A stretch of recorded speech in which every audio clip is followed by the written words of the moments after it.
Coucou tout le monde, j'espère que vous allez bien. Dans la vidéo, bien évidemment, pour dénoncer, donc c'est pas du tout un coup de gueule, mais c'est pour dénoncer un petit peu certaines choses que je trouve un petit peu révoltantes, bien évidemment par rapport à ce qui s'est passé donc à Conflans-Sainte-Honorine, oui, c'est à Conflans-Sainte-Honorine, par rapport à ce professeur qui, pour une simple, on va dire, liberté d'expression, pour un simple fait de vouloir parler aux élèves de ce qu'est-ce que la liberté d'expression, la liberté d'opinion, et le droit de penser, s'est fait assassiner lâchement par un terroriste, bon, même pas présumé, par un terroriste, donc notamment ce professeur a été carrément décapité. Donc ouais, c'est par rapport à cette petite vidéo. Alors déjà, toutes mes condoléances bien évidemment à la famille. J'apporte toutes mes lumières à ce professeur pour qu'il aille à la lumière, d'accord. Je sais que ça va être un petit peu difficile parce que c'est une mort assez brutale et du coup, il risque d'être un petit peu bloqué avant de pouvoir monter, mais je n'ai aucun doute pour ça qu'il va réussir à monter parce que, bon, voilà, ça se ressent que c'est un professeur qui était aimé et puis qui aimait son travail, donc voilà, logiquement, il va monter rapidement, mais c'est vrai qu'il peut avoir des petits soucis pour monter. Ça, c'est d'un point de vue spirituel. Maintenant, d'un point de vue plus rationnel. Alors, je m'offusque des réseaux sociaux. Pourquoi? Je vais vous expliquer. Alors là, naturellement, ce ne sera pas une vidéo voyance, mais évidemment, c'est une vidéo liberté de pensée, voilà, d'expression, justement.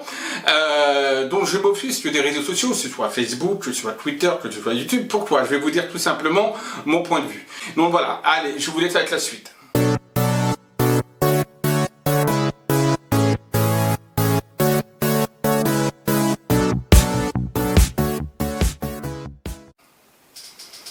Donc par rapport à cette histoire, cette triste histoire donc de la Conflans-Sainte-Honorine, donc par rapport à cet assassinat, du professeur sous le on va dire le joug du terrorisme islamique, il faut dire le mot, voilà, il ne faut pas avoir peur du mot, voilà, c'est la réalité, c'est les faits.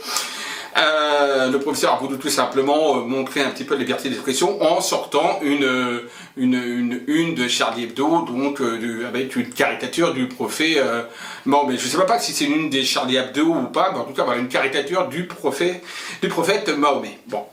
Mais il a demandé donc aux élèves de sortir, donc bon, mais ça vous êtes au courant, il a demandé aux élèves de sortir, etc., pour ne pas choquer justement ceux qui sont de confession musulmane. Donc il a fait ça avec le respect, d'accord, des élèves. Il n'a pas brandi ça comme ça en disant eh ben voilà, non. Il a d'abord fait attention à ne pas choquer, on va dire, les élèves de confession musulmane en leur demandant de sortir ou de tourner la tête. Donc déjà, on voit déjà le respect de ce professeur dans son moyen d'éducation. D'accord, dans la manière qui faisait donc ses cours. Voilà, avec du respect par rapport aux élèves, quelle que soit leur religion. Donc, c'est un professeur de civique, donc de droit civil, enfin pas de droit civil, mais d'éducation civile, etc. Donc apprendre naturellement la laïcité, etc. Parce qu'en France, c'est un pays laïque, qu'on le veuille ou non, c'est un pays laïque. Donc, c'est apprendre un petit peu qu'est-ce que la liberté d'expression. Et donc, par rapport à ça, naturellement, il y a des parents d'élèves qui se sont offusqués, principalement un qui s'est offusqué, et qui a été donc porté plainte, et qui a été voir, donc on va dire, la directrice en question, et qui a voulu porter plainte, etc., et qui a mis juste là, j'ai envie de vous dire, bon, why not, pourquoi pas? Qu'il ne soit pas content, qu'il aille taper à la porte du proviseur, etc., parce qu'il n'est pas content, bien que c'est dans le cursus scolaire, donc a priori, il devrait plutôt, on va dire, se la fermer, mais bon, pourquoi pas? Juste là, il n'y a rien de trop méchant. Là où ça devient grave, et que j'en veux aux réseaux sociaux, en priorité, c'est au moment où ils postent donc une vidéo qui demande de relayer, et qui a été relayée, je crois, 27 000 fois, ou 24 000 fois, donc c'est énorme, poste une vidéo en, justement, disant que le professeur un tel, bon voilà, a fait ceci. En sachant que nous sommes, en France, dans une alerte maximale au niveau terrorisme, en sachant qu'il y a des actes terroristes, il ne faut pas se chercher. Ils savaient très bien que ça allait faire boule de neige, que ça allait créer quelque chose. On est bien d'accord. Donc, quelque part, ce parent d'élève est responsable pour moi de la mort de ce professeur. C'est une évidence. D'accord?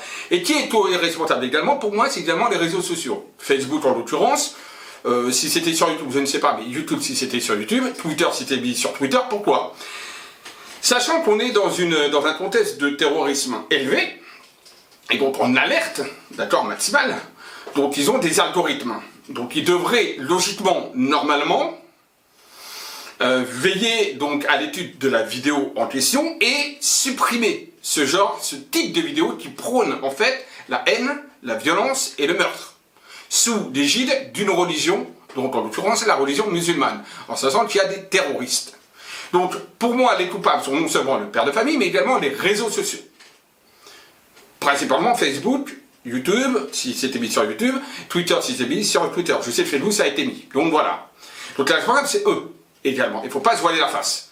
Ils laissent passer, ces réseaux sociaux laissent passer ce genre de vidéos, mais il n'y a pas que ce genre de vidéos qu'ils laissent passer. Ils laissent passer des vidéos également qui sont liées au terrorisme, mais ils laissent passer également des vidéos où on voit des bagarres de rue, ils laissent passer des vidéos également où on voit où des gens des jeunes se font filmer par exemple sur Snapchat en train de violer, de commettre un viol, et ça passe par les réseaux sociaux. Et c'est laissé sur des réseaux sociaux, mais c'est un truc d'hallucinant, c'est hallucinant, la connerie humaine, la bêtise humaine. Comment voulez-vous qu'il n'y ait pas de plus de violence, puisque naturellement, ce genre d'énergie humaine aime bien se montrer. Et comme ça, ils se disent, ben voilà, j'ai mon heure de gloire, quelque part. Donc, ils laissent passer ce genre de choses. Et par contre, ce genre de réseaux sociaux, j'ai appris dernièrement, ne vont striker, donc les vidéos YouTube par exemple, et également sur Facebook, ils vont enlever et supprimer toutes les vidéos qui sont des vidéos qui sont sur le fait, par exemple, de dire attention au vaccin, c'est dangereux, etc. C'est-à-dire, tous ceux qui sont anti-vaccins, tous ceux qui vont mettre des vidéos sur les anti-vaccins, etc., ceux qui ne veulent pas donc être vaccinés, ces vidéos-là seront supprimées sur Facebook et sur YouTube. Donc, on supprime une certaine catégorie de vidéos qui sont plus des vidéos d'opinion, parce que ce n'est pas des vidéos qui appellent au meurtre, ce n'est pas des vidéos qui appellent au terrorisme, ce n'est pas des vidéos qui appellent à la violence, c'est juste une opinion que les gens donnent en disant « je suis contre le vaccin, c'est dangereux, il y a des éléments, dans les vaccins, il y a ça, il y a ci, bon voilà, c'est une opinion, d'accord? On peut dire ce qu'on veut, on peut dire complotiste ou quoi que ce soit, et qu'est-ce qu'on s'en branle, honnêtement? Tu veux être complotiste, sois complotiste, c'est une opinion, c'est un avis de pensée. En aucune manière, ça engage une violence, une haine ou un appel à un meurtre ou à l'assassinat. Quelqu'un qui pense comme ça. Si quelqu'un me pensait que la Terre est plate, eh ben, qui pense que la Terre est plate. Peu importe. Mais ce genre de vidéos-là sont carrément censurées. Et par contre, des vidéos de violence, des vidéos même de pédophilie, parce qu'on ne va pas se cacher, il y a des pédophiles sur YouTube, il y a des pédophiles sur Facebook, il y a des choses où on voit que, voilà, il y a des trucs qui sont comme ça sur le... Là, par contre, on laisse passer. Donc là, je me pose des questions, c'est pour ça que mon coup de gueule va sur les réseaux sociaux, bien évidemment, parce que là, je me dis, il y a quelque chose qui ne va pas. On bloque donc des opinions de pensée qui ne prônent aucune violence, aucune haine, rien du tout, c'est seulement une idée, et on a le droit d'être complotiste, on a envie d'être complotiste, on a le droit d'être complotiste, on sait sa liberté d'expression, mais par contre, là-dedans, on ne prône pas à la violence. Et par contre, des vidéos violentes, où on voit des viols, où on voit des bagarres de rue, où on voit des meurtres, des fois, même dans certaines vidéos sur YouTube, on laisse passer. Là, par exemple, pour le cas donc, de ce jeune professeur de 47 ans, on a laissé passer un mec, un parent d'élève, qui brandit une vidéo sur la manière de l'éducation, sur la manière que fait le professeur pour éduquer ses élèves sur un cours. Mais c'est hallucinant. Je ne sais pas pour vous, commentez, dites-moi ce que vous en pensez. Mais où on va? Où on va? Je veux dire qu'il y a un... Alors bon, pour moi, de toute façon, le père en question est un terroriste. Clair et net. C'est un islamiste extrémiste. Il n'y a pas photo. Parce que de toute façon, apparemment, il était même en compagnie d'un certain... Attendez, je vais voir. Abdelhakim Sefraoui, d'accord, qui apparemment est le profil, c'est un profil d'un militant islamiste et antisioniste. Donc, quelque part, qui est très proche de la mouvance, on va dire, un petit peu terroriste. Donc, si en plus il était accompagné de ce personnage pour aller voir justement la directrice, c'est quelque part ce père-là, il le connaissait, donc il est tout aussi terroriste qui est le tueur en question. Point barre. Donc tout ça, ça met dans le même bateau et à foutre en prison. Voilà, c'est clair, c'est net et c'est précis. À un moment, il faut pas se voiler la face, il faut pas faire la petite autruche, il faut voir la vérité en face, et les faits en face. Cet homme-là est tout aussi coupable de terrorisme. Pour moi, c'est un terroriste. En sachant qu'on est dans une alerte maximale terroriste, de poster ça, on sait très bien. En plus, il y a très peu de temps, il y a eu donc 2 blessés par rapport à Charlie Hebdo, là, à côté de Charlie Hebdo, hein, donc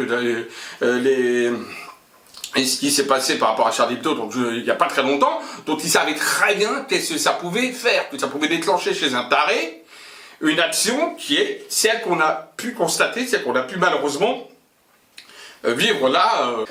Donc voilà, c'est une vidéo donc voilà très courte, mais qui était déjà pour notamment donner toutes mes condoléances à la famille et puis surtout renvoyer de la lumière donc à ce professeur qui n'a fait que son devoir, qui n'a fait que ce pourquoi il a étudié, donc apprendre aux enfants, aux élèves la liberté d'expression. Nous sommes en France, on a la liberté d'expression d'opinion, bien que des fois je me demande véritablement, parce que la preuve que sur les réseaux sociaux, il y a une certaine liberté d'expression pour tout si la violence, la haine et des actes délictueux, mais que par contre une opinion de pensée qui n'a rien à voir avec de la haine ou avec un appel au meurtre, etc., comme par exemple liberté de penser que la Terre est plate, ou liberté de penser par exemple que le vaccin est dangereux, là par contre on sanctionne et on supprime les vidéos. Donc, il y a 2 poids 2 mesures dans le système. À mon avis, c'est naturellement financier, puisque naturellement, le terrorisme et tout ça n'a rien à voir, comme la violence, comme quelqu'un qui viole, etc. Bon, financièrement parlant, ça ne touche personne. Naturellement, les anti-vaccins touchent aux pharmaceutiques, hein, au lobby pharmaceutique. Donc, comme par hasard, on peut se demander si c'est pas une question de pognon et financier. Et pour moi, c'est une question de pognon. Voilà, donc pourquoi tout ça, ça me révolte simplement par cette forme de pensée des réseaux sociaux qui sont vraiment néfastes, négatives.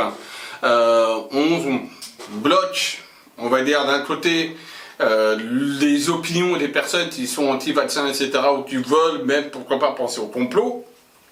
Comme je dis, why not, pourquoi pas. Ça ne fait pas de mal, quelque part, il n'y a pas mort d'homme. Et par contre, des gens qui prônent la violence, la haine, l'appel au meurtre quelque part, ou voilà, on les laisse sur les réseaux sociaux. Il faudrait véritablement arriver à se poser la question du pourquoi. Pourquoi il y a des agissements comme ça des grands, de ceux qui s'occupent des réseaux sociaux. Ça, c'est une question à se poser. Malheureusement, voilà où ça aboutit bien évidemment à des catastrophes comme là on a pu vivre avec ce pauvre professeur qui n'a fait rien que son travail, rien de plus. Et naturellement, il y a également la débilité de certains parents d'élèves qui s'offusent de tout et de n'importe quoi, sous le précepte, on va dire, d'une religion. Donc voilà, donc je suis vraiment outré et désespéré, et bon, j'espère que que les choses vont évoluer et changer, que surtout maintenant les réseaux sociaux bloquent tout ce qui est donc les choses qui ont un rapport à la haine, à la violence, aux appels au meurtre, surtout dans un état où là on est actuellement dans un état d'alerte maximal au niveau du terrorisme. Voilà, je pense que c'est le b.a.-ba. Donc je pense que les coupables sont bien évidemment le tueur en premier. Le deuxième, c'est également le parent d'élève avec son pote qui est un islamique antisioniste et terroriste quelque part certainement. Donc voilà, parce qu'il voilà, et apparemment il est suivi pour des faits voilà qui sont pas très reluisants, et également les réseaux sociaux. Voilà, il y a des algorithmes, ils sont tout à fait capables de bannir ce genre de vidéos. Voilà, tout simplement.